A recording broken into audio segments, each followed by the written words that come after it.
Hello friends, आज के हम इस वीडियो में जो है हमारे और ऑब्जेक्टिव बचे, तो हम जो है उन्हें कवर कर लेते हैं। यहाँ पे क्या ऑब्जेक्टिव में दिया है, पहला एक शब्द में उत्तर दीजिए। तो हमारे एक शब्द देख लेते हैं क्या है।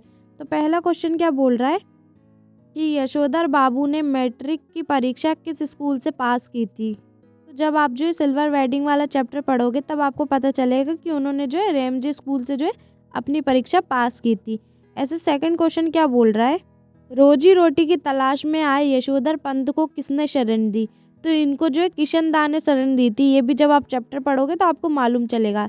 ऐसा हमारा अगला क्वेश्चन क्या बोल रहा है कि यशोधर बाबू अपने बटुए में हमेशा कितने रुपए रखते थे। तो इसका सही आंसर क्या है, 100-150 रुपये वो हमेशा जो है रखते थे, क्योंकि कभी पैसों की ज़रूरत पड़ जाए तो जो ये भी जो है आप चैप्टर में पढ़ोगे तो आपको पता चल जाएगा। ऐसा अगला क्वेश्चन क्या बोल रहा है कि जो है आनंद यादव का मन किस बात के लिए तड़पता था।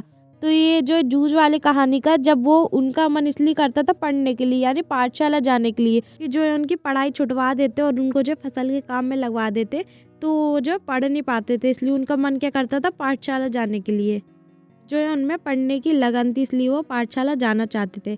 ऐसा हमारा अगला क्वेश्चन क्या बोल रहा है कि जो है लेखक आनंद यादव और उसकी माँ किसके पास गए। तो इसका आंसर है दत्ता जी राव, क्योंकि जो लेखक रहते हैं दत्ता जी राव के पास ले जाते ताकि जो है उनकी पढ़ाई की बात चल सके, ताकि वो पढ़ाई के लिए जा सकें। हमारा अगला क्वेश्चन क्या बोल रहा है कि आयुर्वेदिक औषधियों से इलाज करने वाला, तो अनेक शब्द में एक शब्द होते हैं उससे लिया गया है। तो इसका आंसर क्या है, वैद्य। जो है औषधियों से इलाज करता है वो वैद्य कहलाता है। जैसे हमारा अगला क्वेश्चन क्या बोल रहा है कि जिसकी कल्पना ना की जा सके। तो जिसकी कल्पना ना की जा सके वो अकल्पनीय होता है। इसके आगे आपको कल्पनीय के आगे बस आ लगाना है तो वो अकल्पनीय हो जाता है। ये भी जो है हमारे अनेक शब्द से एक शब्द से लिए गए हैं।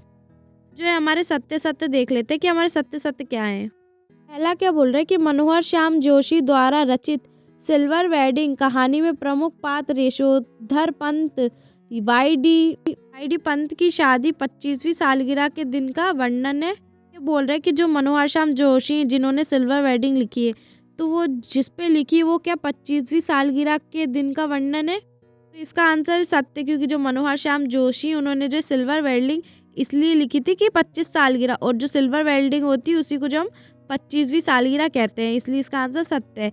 ऐसा हमारा अगला क्वेश्चन क्या बोल रहा है कि भारत की राष्ट्रभाषा हिंदी है। तो आप कंफ्यूज मत होना राजभाषा और राष्ट्रभाषा में।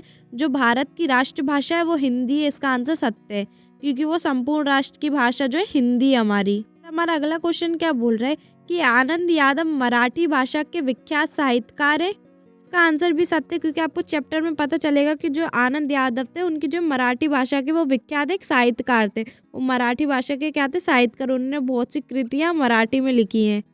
ऐसा हमारा अगला क्वेश्चन क्या बोल रहा है कि अतीत में दबे पांव लेखक की सिंधु घाटी सभ्यता का नाटक एवं एकांकिका जो है सम्मिलित रूप है। तो इसका आंसर क्या है, असत्य है। जो सिंधु घाटी सभ्यता लिखी गई है वो नाटक और किसी एकांकी पर नहीं लिखी गई है, वो खुद ही एक इतिहास है, इतिहास की बातें है जो सिंधु सभ्यता है, इसलिए जो है इसका आंसर यहाँ पे असत्य है। ऐसा हमारा अगला क्वेश्चन क्या बोल रहा है कि सिंधु घाटी के लोगों में कला और सुरुचि का ज़्यादा महत्व था। तो इसका आंसर है सत्य, क्योंकि वहाँ के लोग जो है कला और सुरुचि में जो है महत्व रखते थे।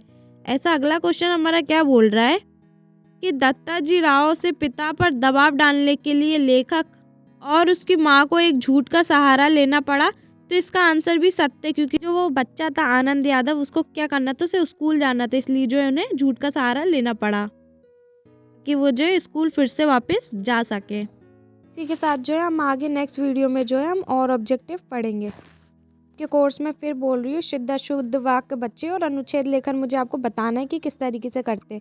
बाकी सब जो है हमारा ऑलमोस्ट सब हो गया है, कुछ भी नहीं बचा अब।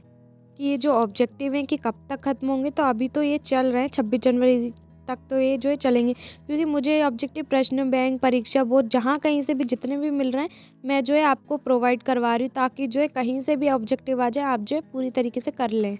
ये जो है आपको इतना करना है कि आपको जो है जितने भी ऑब्जेक्टिव मैं पढ़ा रही हूँ, जितने भी आपको लग रहे हैं वो सारे आपको जो है याद करते चले जाना है, क्योंकि आप जितना याद करोगे उतना सही है। पढ़ ली, वीडियो देख ली और फिर भूल गए हो तो जो है आपको अच्छे से याद नहीं रहेगा, इसलिए जो है पहले का जो भी है वो पढ़ते चलिए और उनकी जो डेफिनेशन अच्छे से याद रख लीजिए कि आप जो इसका टेस्ट दीजिए, अगर आपसे बन रहा है तो बहुत सही बात है, अगर आप समझ गए तो आप लिख ही देंगे। लेकिन ऐसा होता है कि हम भूल जाते हैं, तो आपको जो है रिपीट करना पड़ेगा दोबारा। और दोहे, उदाहरण ये तो आप याद ही कर लीजिए एक एक दो दो बार, क्योंकि ये जो है 2 नंबर में पूछते हैं कि इस चीज़ की परिभाषा लिखिए और इसका एक उदाहरण लिखिए। इसलिए जो है रस के जितने भी सब आप याद कर लीजिए। अब क्या आपको लेखक याद रखने हैं कि किसने कौन सी रचना की है, जो आपके चैप्टर के वो सारे याद रखना है। और कवि और लेखक परिचय की जो है सारी रचनाएं याद रखनी है। जैसे भक्तिन महादेवी वर्मा ने लिखी है, ये आपको याद रखना है। इसी तरीके से बाकी चैप्टर के भी याद रखना है, क्योंकि ये जो है आपसे गद्यांश पद्यांश में संदर्भ प्रसंग जब आप लिखोगे तब उसमें जो है आपको लिखना पड़ेगा, इस वजह से, वरना आपके नंबर कटेंगे। इसी के साथ आज की वीडियो यहीं एंड होती है। मिलते हैं नेक्स्ट वीडियो में। Thanks for watching.